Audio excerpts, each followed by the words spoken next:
Hey honey, what do you call somebody who overdoes things?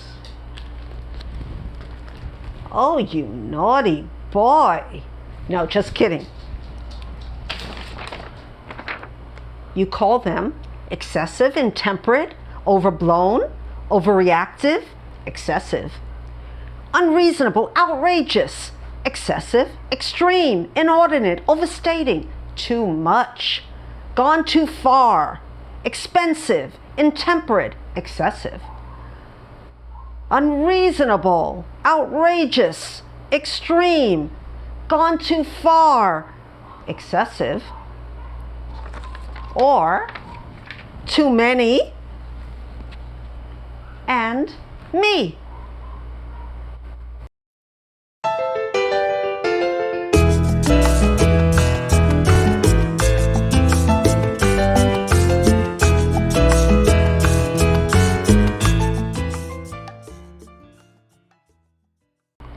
Aloha and welcome back to my channel. I'm Marilyn, Maya, the baby boomer booktuber, and I've been gone for over a week. Well, I've had my COVID shot and I had a lot of effects after. It was the second one and I was kind of sick as a dog, but I've done a lot of reading. As you can tell by my teaser, I'm a person who tends to overdo things, or I'm excessive. And March was an excessive month because we were celebrating March Mystery Madness, which mystery is one of my favorite genres to read. And like I did last year with the Latin X-a-thon, I overdid it, as you can see by all these books. I read 15 books, which is a lot, but I also abandoned quite a few of them. I decided not to say DNF. I guess I feel I'm too old for acronyms, and I was trying to think of a good word. Sean the Book Maniac says he bails on, which I like, but it's not my kind of word. So I was looking around while I was sick as a dog, laying in bed for some words. And first I thought I quit this book, because we used to say quit a lot in where I was brought up in the projects. And but I thought I'm a little bit too mature for that. So I've come up with the word I've abandoned them. And this might not be the perfect word and I might change it. So I'll say I've abandoned this book for now. So I'm going to talk about some books that I have abandoned this month. And then I'll talk about a wrap-up of the books that I did read, of the ones that I really had some thoughts about. Okay, my first book that I didn't get too far and I've abandoned probably forever is My Year of Rest and Relaxation by Ottessa Moshfegh. I hope I'm saying her name right. And I thought it was a memoir when I picked it up. And I heard a lot about it. It had mixed reviews on BookTube. And it says, a shocking and strangely tender novel about a young woman's efforts to duck the world by embarking on an extended hibernation with the help of one of the worst psychiatrists in the annals of literature and the battery of medicines she prescribes. And from what I read of it, it was terrible. I just couldn't, it wasn't a memoir, and the main character comes across as a spoiled, very self-promoting person who's rich. She keeps on saying she's rich. She's rich and she's as beautiful as a model, but she's unhappy, and I couldn't care to find out why she was so unhappy. And she goes to this psychiatrist who gives her a lot of pills, and she ends up sleeping. Well, I slept through the first 50 pages. I don't even think I got that far. So I think I'm abandoning this for good. Now here's some books that I really didn't even get into because I was so overwhelmed with the books I had. And this one is called Dark Horses by Susan Mihalic. And I don't know too much about it. A darkly gripping debut novel about a teenage girl's first fierce struggle to reclaim her life from her abusive father. So it got a very good write-up. I haven't heard too much about it on BookTube, but I'm definitely not sure. I'm definitely not sure about this book. So it's going into my abandoned for now.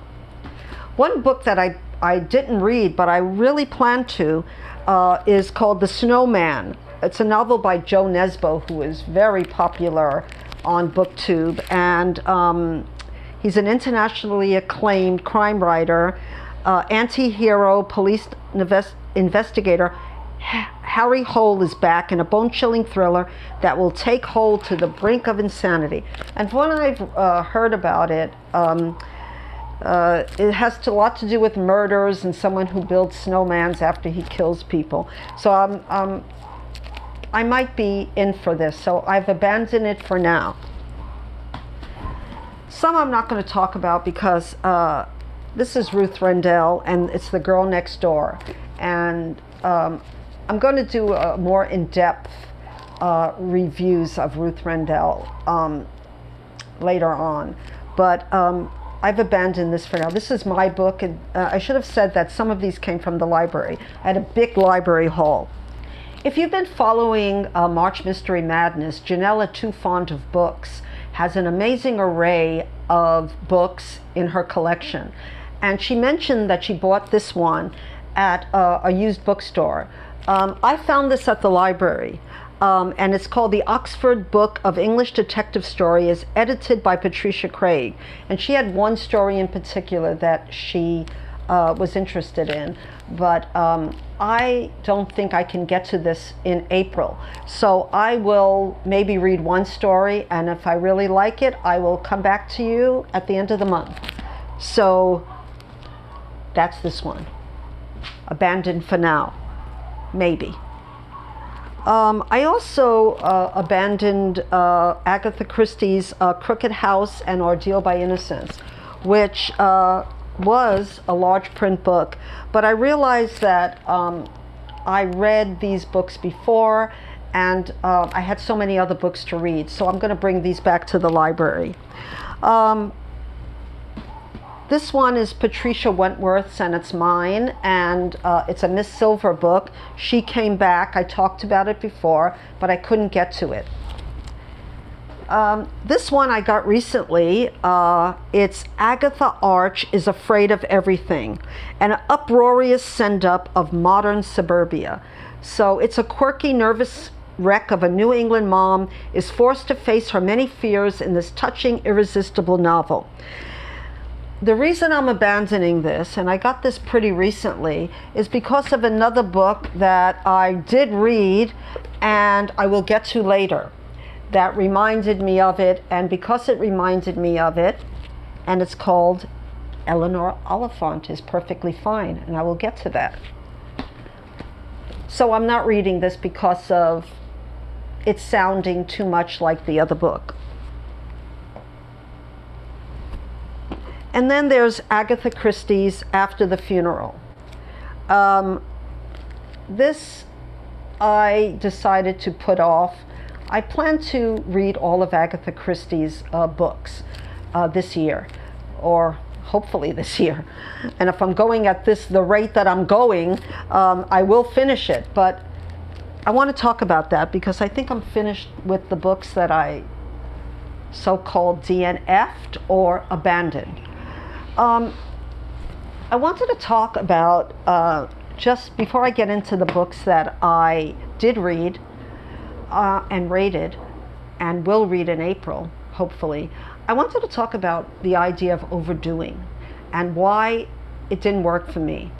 I got so involved with March Mystery Madness, and believe me, it was a good time. I had one group read. The beginning of the month, it started out really good. And then I realized that I had so much to read that I began to get anxious, and started reading all night long, and I was really neglecting my health, and that's not what I want this experience of BookTube to be. I want it to be a happy, leisurely experience, and not just collecting books, whether it be for an event or even event that I really love, like March Mystery Madness. So I'm going to take it easy from now on when I indulge in a readathon. Okay, so now let's get to some books that I did rate. Oh, excuse me, I have one more. Well, not one more. It's cozy, and it's Murder at Mabel's Motel by G.A McKevett. And I thought I'd be interested in this. I'm not really a cozy reader, but a cozy mystery reader, though I do like some cozies.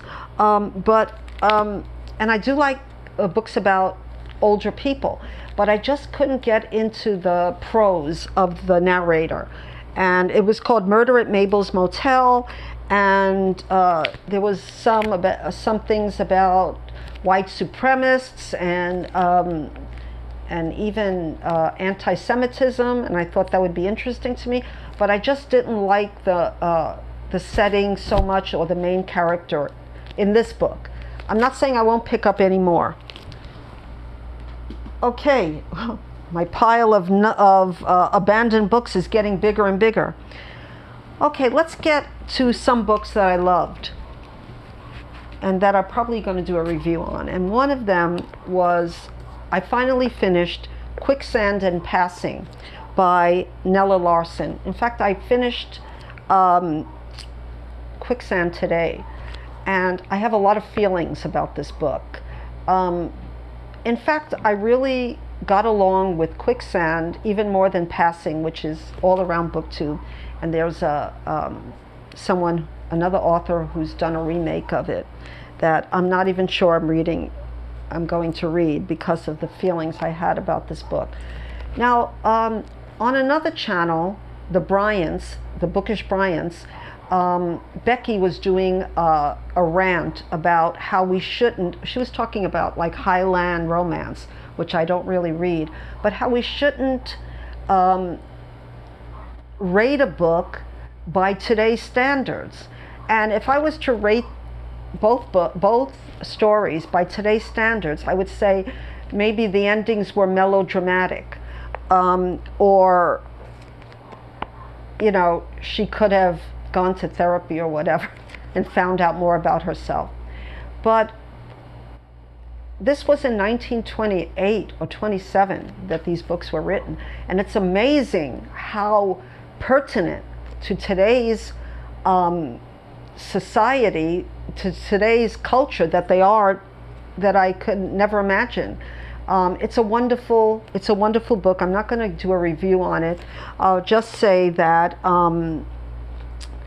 it documents the historical realities of Harlem in the 20s, of the bourgeois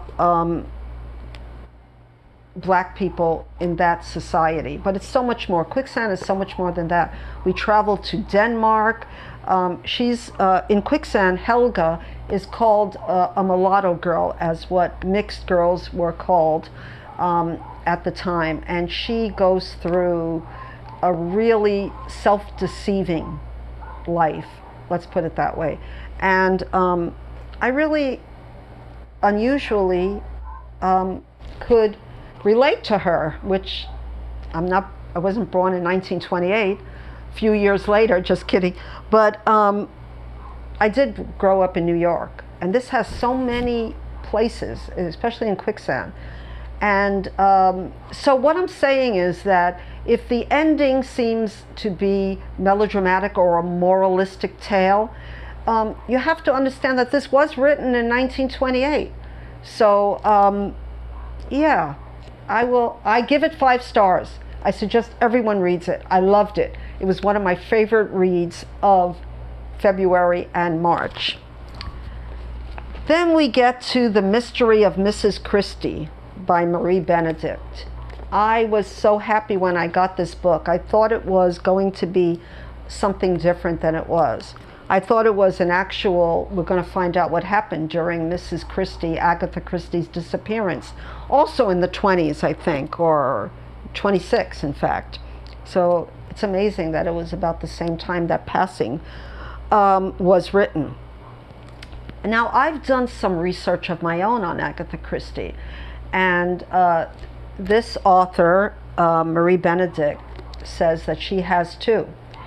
But in the beginning, I was very put off because she puts in a plot point. I'm not going to spoil the book, but she puts in a plot point of Agatha, and this comes in the beginning, so I'm not spoiling anything, writes a letter. So it's fictional. It's not that Marie Benedict went into the history. Well, she does. It's sort of historical fiction, but let's put an emphasis on fiction, because I read the letter in the beginning, and I don't want to say that I know better than this author did, but I know better than this author did.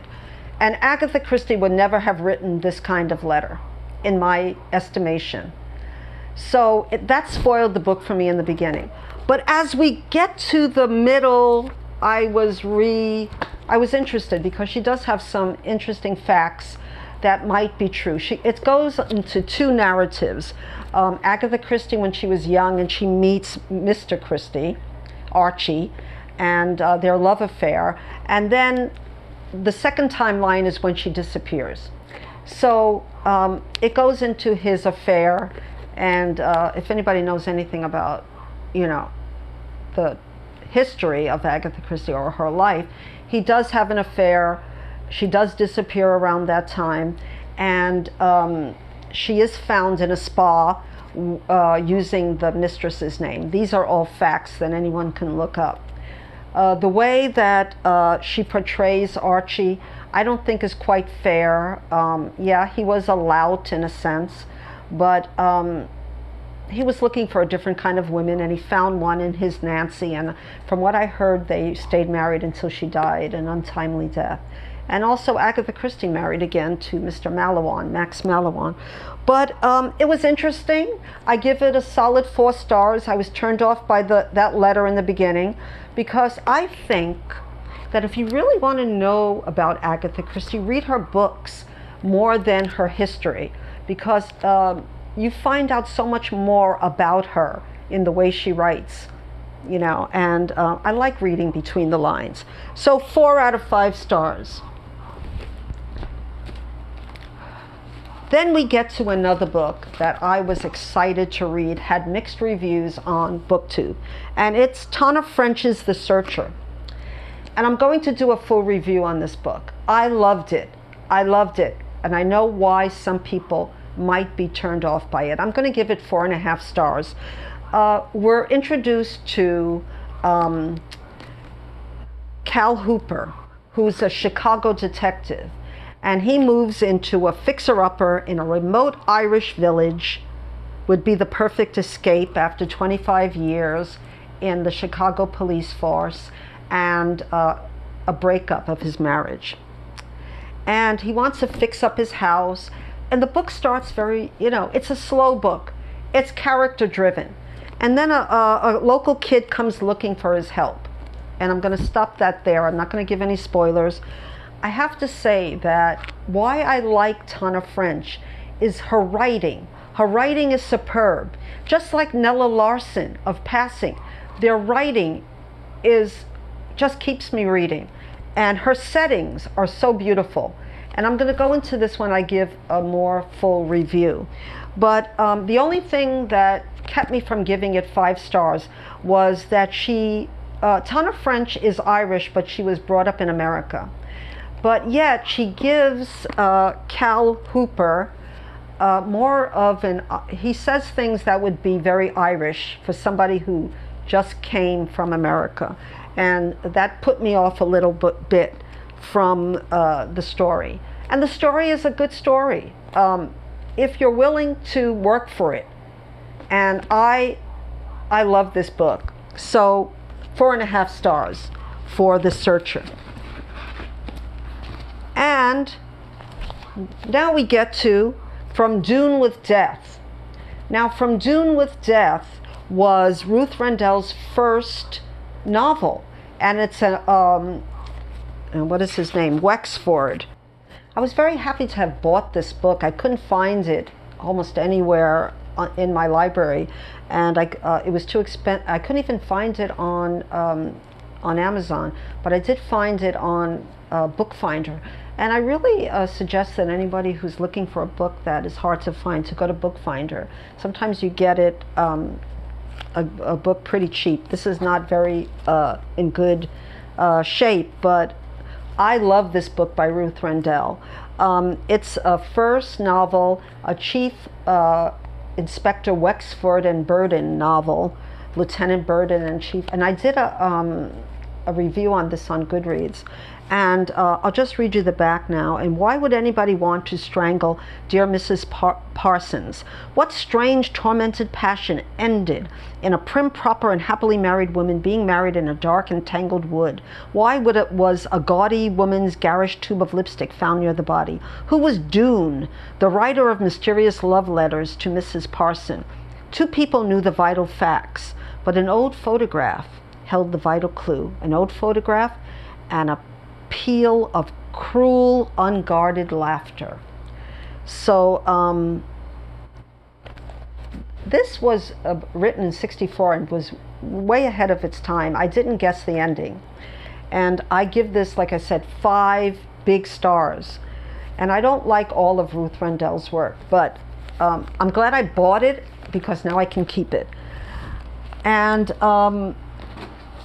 I also bought And Then There Were None by Agatha Christie, which doesn't need any recommendation from me because it's a classic. And I wanted to buy the one with this particular cover because it kind of foretells it's an original cover and it foretells the story. And I think that it is an isolated, closed circle mystery. So the new covers are covers that show more of an isolated island where they all are called to, and they die one by one. Now for some books I don't have with me, but that I read, and they'll be right here. Death in the Clouds by Agatha Christie. I love this book. I read it on audio. And it was almost the second book that I ever read on audio, and I loved it. Hugh Fraser was the narrator, and he did so many voices, and I just love this book. I know that there was some, in fact, again on the Bookish Bryants, there was some controversy regarding the type of poison that was used, but basically in Death in the Clouds there's a death that takes place on an airplane, and Hercule Poirot is on the plane, and of course he gets to solve the murder. There's also some casual racism in this book, but again we have to realize when this was written, and that goes back to what I was talking about. So I'm going to give this book 4.5 stars. Speaking of the Bookish Bryants, again, we did Death by Dumpling, which will be here, and it's by Vivien Chien, and it was a very pleasant experience. It's about this girl, her family owns a Chinese restaurant, and there's a death that goes on. It's a cozy mystery, but it's one in a series, and I think this series I'm interested in, so I give that 4 stars. And right here will be The Hunting Party by Lucy Foley. And I'm not going to talk about this because I'm going to do a review on this, how I felt about it. Then there was One by One, right here. In a few words, hated it. And I give it 1 star. What did I hate about it? What did I like about it? I didn't like much about it. What I hated about it was everyone in the whole book was unpleasant.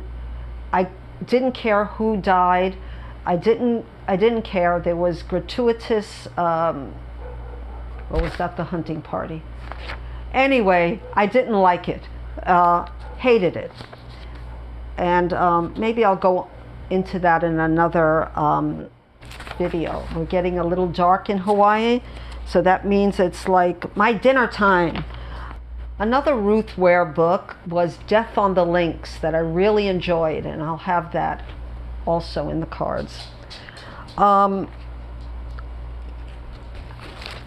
I don't remember exactly what it was, but it was more of a romantic trope, and there was a lot of characters that were interesting in this book, and it took place in France as well as England, so that was interesting, and I gave that 4 stars.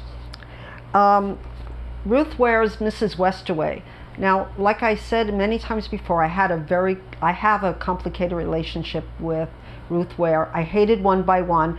I really enjoyed the death of Mrs. Westaway. And this book, I gave a solid 4.5 stars. The death of Mrs. Westaway was different than One by One because there was a character in it that I could actually feel something for. Her name was Hal, and on a day that begins like any other, Hal receives a mysterious letter bequeathing her a substantial inheritance. She realizes very quickly that the letter was sent to the wrong person, but also that the cold reading skills she's honed as a tarot card reader might help her claim the money. Soon Hal finds herself at the funeral of the deceased, where it dawns on her that there is something very, very strange and wrong about this situation, and the inheritance at the center of it. It was really good. I wish that Ruth Ware writes more books like this. The ending wasn't terrible, like most of which I believe a lot of her endings are. So I liked it. There was another book by Patricia Wentworth, The Lonely Road, which I think I spoke about in another video. But it was a 5-star read for me, and it was another Miss Silver book. And there are other mysteries that I've read that I can't go into now. Like I said, I read a lot of books in March. In fact, I was going to do an April haul, but I think I'll leave that to another time, but I'll just give a quick preview. I'm going to read a book that won a lot of awards. It's Luster, a novel by Raven Leilani that has been on BookTube, and I'm very excited about reading that. And for Australian April, I'm reading Tracks. It's a memoir, and my librarian recommended that I read it. And it's a woman's solo trek across 1,700 miles of Australian outback. And this one is called No One Can Pronounce My Name by Rakesh Satyal. And it's a big-hearted, hopeful, and often very funny novel about the unpredictability of love, as well as a celebration of how in America it's never too late to rethink who you are. Satyal has created a set of characters you'll cheer for. And I think that we're following a character in a suburb outside of Cleveland. A community of Indian Americans have settled into lives that straddle the divide between Eastern and Western cultures. For some, America is a bewildering and alienating place where coworkers can't pronounce your name but will eagerly repeat the Sanskrit phrases from their yoga classes. So this was, I love yoga, and my partner was born in India, though he's a native New Yorker practically. But I thought I would get into a little Indian culture here. Also, I have Redhead by the Side of the Road by Ann Tyler. I usually love Ann Tyler's work. And she's also a Pulitzer Prize winner of A Spool of Blue Thread, which I don't think I loved as much as another book that she read. And if I remember that, I will let you know when I finish reading this. There's also some possibilities that I might not get to. One is Graham Greene, The End of the Affair. It's a classic. And I don't know please tell me if you've read this book. I'm really not sure I want to read a book about a man's affair, but I heard that it's much more than that and that he's a classic writer. So let me know if you've read this book and if I should read it, because I plan to take it easy this month, as you can tell. And this book is one that I actually thought that Sean the Book Maniac would love to read. So, and I think I would like to read it too. So Sean, if you're out there, it's called A Crooked Path by Annette Smith. Manny Ortega was 15 years old when he left his native Mexico for Texas, driven by the need to provide for his mother and his siblings after the family was abandoned by his father. Now in his 30s, Manny works for rancher Owen Green, a cranky old man who is also seriously ill. Over time, Manny's selfless care of Owen forges a deep bond between them, but hidden issues of racism threaten to sever the relationship when Owen's daughter Cheney comes to visit. Can the relationship be restored before it's too late and Manny loses yet another father? This sounds like a Sean book, and it might be a book that I would like to read too. I have family that are Tex-Mex, as they like to call themselves. My son married a girl from San Antonio, and I have 4 grandchildren, so I want to read more about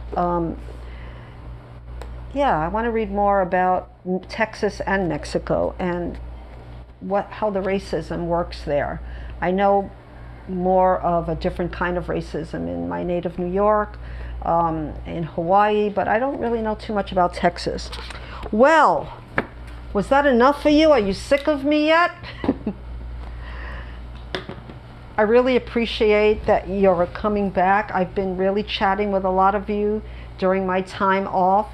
Like I said, I had my second COVID shot, and I was in bed.